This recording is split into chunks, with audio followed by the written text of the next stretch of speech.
Chris Chaput here. What's up there?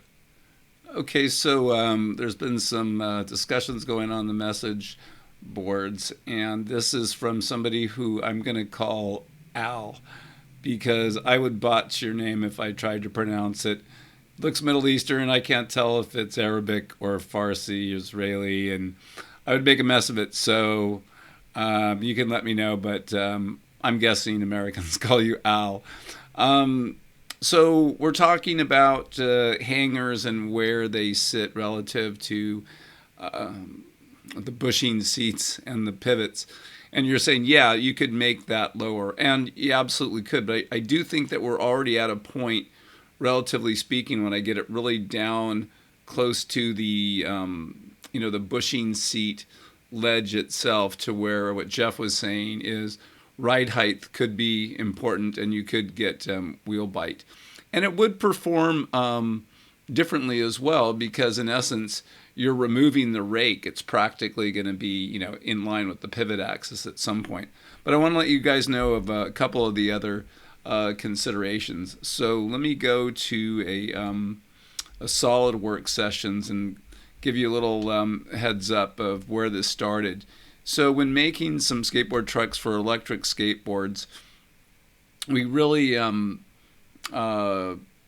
knew that it was going to be a value when you had really, really wide hangers. We're talking about, like, in some cases, 260 millimeter wide hangers. And that's not even including the axles. That to hog that all out of one piece of aluminum would be really expensive. So a two-piece system. I've made a whole bunch of two-part hangers and stuff in the back in the past, and ironically, Surf Rods patented what they call a removable, replaceable hanger system. So as long as I either tamper-proof the screws or weld it on or make it non-removable, non-replaceable, there's no claim of doing it. But it's almost kind of comical how many times people have patented things that I've been making for years. Technically, it's prior art and you can't do that, but it's really hard to undo somebody who's got a patent. So anyway, that was kind of the situation. So I had this electric skateboard truck. I created this perch so that right at the point of where those things intersected, there would be that kind of seamless line. And then overhead, this cutout, what I call bushing relief, this feature here in the hanger, was kind of consistent with this elliptical shape there. And that's what we're going to talk about a little bit. Is this is the 1-inch diameter circular bushing seat here. But this ellipse here, it gives you clearance. So when the bushing kingpin is rocking back and forth in that seat, ultimately the side of the bushing doesn't hit something. I don't want the hanger bottom, these features here, to run into the side of the bushing. So anyway, I'm going to go ahead and close this, but just wanted you to see the hex thing.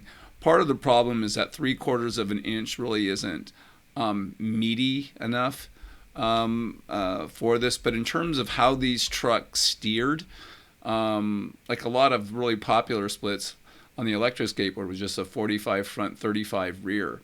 And we do 50 miles an hour on TKPs on these boards. So the stability is absolutely there, but part of that has to do with just how wide that truck system is. Super, super wide things can't turn quickly, so you don't get the wops. But anyway, let me go ahead and close that and show you, not that just yet, but this guy here. So this is a 1-inch diameter cylinder. It's got its bushing relief feature, and then I cut some hex features into the ends of the hangers because motor mounts want to clamp and have some flat surfaces so that they won't rotate. So in any event, this was kind of an upgrade, and I used that tube system there to lock it in, and that's got a recessed head. This one, because I'm not doing any testing, it's fine to come from the underside, tap the hanger, and have those screws come up into there. So if I show you this without the hanger on it, it is going to look like this. I suppose if I show it with some of the fillets and chamfers, this is kind of the finished version of that. So that angle is a little bit different than the hex because the round thing was fatter.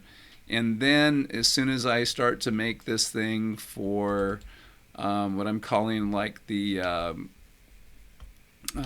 square hanger, it looks like that.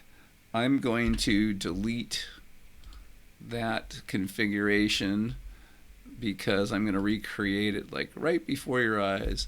But here's what I think Al and Jeff are talking about, or what the discussion is like. So I'm going to go on the right plane here, and I'm just going to take a line, and I am going to put that line diagonally. Now I'm going to temporarily make axes visible, and I'm going to make that line parallel to that axis, and I'm going to also temporarily go into wireframe mode and find this point there and make it coincident with that. Now that thing's turned black, it's kind of SolidWorks' way of saying that this line can't move given the constraints that I've put on where it goes. So I don't want to see those anymore. So what SolidWorks allows you to do is, I almost think of this as being like some of those old cheese cutters, which was just a piece of like wire. You can slice that piece of wire through the cheese and cut it off. So if I do that in SolidWorks, I'll do an extruded cut, and I can tell that it's going to cut in that direction. I could cut and leave, this thing with the tubes up top, but what I really want to leave or end up with is the bushing seat and the pivot. So if I cut that through all in both directions, we get, come on baby, this, and go back into mode. So now these holes are not perpendicular to this surface, which we would want them to be, and probably centered. But for just kind of showing Al, rather than that notched setup, this might be a better way to go. And I think with tubes, I'd put the tubes back on it. We could call that a tube top. It would probably have enough threading. We tap that thing, and you could do that. So it would lower, where we're going to be able to put that. Going back into my assembly, it would be a matter of doing this, actually using actually what I did is I didn't make a new configuration for it. I just did it to the old one. But this would be the effect of it, and this thing would have to slide down.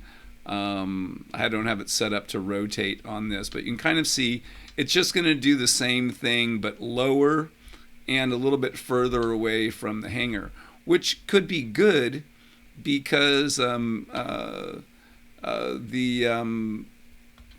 this feature that I made here doesn't have that much room or clearance away from the bushing, and the reason for that is because there's four sides.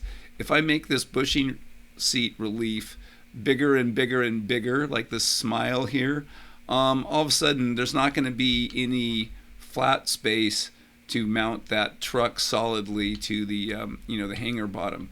So this is a little bit of a limited kind of bushing relief setup, which is why in this case you see I have a conical bushing with a smallish washer there, because I'm afraid it would interfere. Matter of fact, let me do this. I'm going to go back to that hanger, and I'm just going to delete that thing that I did. But that was just to kind of make the point, rather than notched, maybe we do an angular type thing. So now that's gone away, and that'll be reflected in my assembly when I get back in here. But I'm going to talk to you a little bit about the bushing seats and the clearance and stuff. So let me just put that thing straight there. So part of the reasons I was talking about how much I love SolidWorks are configurations. Because I can, for example, say, hey, let's make a bushing in several different configurations, and it's the same part but different ways. So this bushing, I can say, hey, let's not have a 750 conical, which is a tall conical, but let's make it a 750 barrel. And you do that, and you're like, oh, but now, crap, my cup washer is wrong. Well, I have different configurations for cup washers. So let's say that I'm going to do a not flat, but a barrel cup washer in black. Okay, now I've got a tall barrel bushing, but look what's happening here in terms of my clearance. That washer feature is now basically going to gall the aluminum, especially when I try to turn this thing. And I knew that going in, but this is, again, it's a prototype. It's not the finished thing. The finished thing, ultimately, the goal would be to make sure that there's a nice, decent bushing relief feature there in that one. And another thing that I'll just show you right now as it relates to configurations and bushings is something that I call the fat cat. So if you hear me talk about a fat cat, I've actually patented this because I think it's going to be useful, and I'd like to be the guy that can benefit of it. But when you take a barrel bushing and you turn it upside down, it doesn't do anything. If you take a conical bushing and you turn it upside down, it definitely does something. It makes it practically unrideable because the narrow side is now in the bushing seat, and it would just slop all around and be horrible. If you take a chubby or a fat cone from Riptide, they step down the bushing in the bushing seat and then go either up, straight up in the case of a chubby, or up and at an angle to make a fat cone. But you can't invert that bushing, because if you invert the chubby, it's too fat to get into the bushing seat. And the same thing with the fat cone. It's too wide at the top to fit in the bushing seat. So what I did is I made the first invertible bushing, where turning the bushing upside down actually changes the ride. So here is a fat cat, and it maintains the barrel-like width. So it fits in a cup washer. It's kind of like a barrel. It just gets fatter here and then steps down. Matter of fact, if I change the transparency on the bushing seat, you can see what's happening. Here's a barrel on top that fits into a bushing seat, but the step in the fat cat fits into that bushing seat. So ultimately, you've got more meat in the seat right now. More cushion, more pushing. I'm sure there's some more bushing jokes in there somewhere, Kim Kardashian. And then you can do the same thing on the top. I could put my fat cat bushing there, and that this is just going to have a lot more resistance to lean because of the extra width and compressive forces that bushing makes. Now the other thing is I could turn both of these bushings upside down, and then with the barrel part in the bushing seat, it's going to turn basically like a barrel up into the point to where maybe in a heavy lean it's going to resist steering a little bit more because the fat part is out there. But bottom line is you can turn the bushing upside down, same bushing with the same durometer, and it changes the effect of the ride, somewhere between an oversized stabilizing fat bushing and a standard barrel. But in any event, those would also take this larger washer. Now, could I come up here and put a flat washer there, like flat barrel black? That sounds about right. Yeah, you could do that, and that gives you a little bit, more room. And so maybe you could put, a barrel on top or even a fat cat in there and get away with it. Obviously, the same problem does not necessarily exist down there.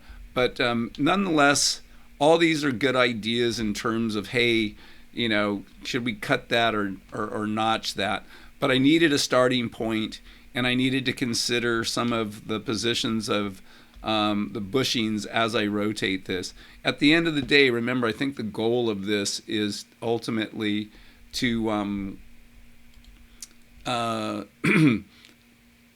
to figure out where we really like this, or a couple positions that we like, and then make the truck really good and strong and purpose-built for doing that. maybe then only changing, hanger widths. I don't like putting bearing spacers and long axles because, basically whenever you use the wider of those two things, it's almost like those weightlifters. You see the ends of the bar bending as the weightlifter guy pushes it up, and I'm sure that's what's happening with you as the axles are flexing and stuff. And I just would much rather give you the hanger width that you really want. In the same way, I want to give you the base plate angle that you really want, not something that you can adjust and arrive at it, because it's just always kind of too kludgy or less than simple and less than ideal. And the goal is, if you can make these very cost effective, cast them, machine them better, do some extrusions, or now maybe even weld a kingpin tower to a plate rather than having to hog it out and get all this machine time going, then you're going to have, like a $5 or a $10, base plate. So just have a bunch of base plates, have a bunch of hanger widths.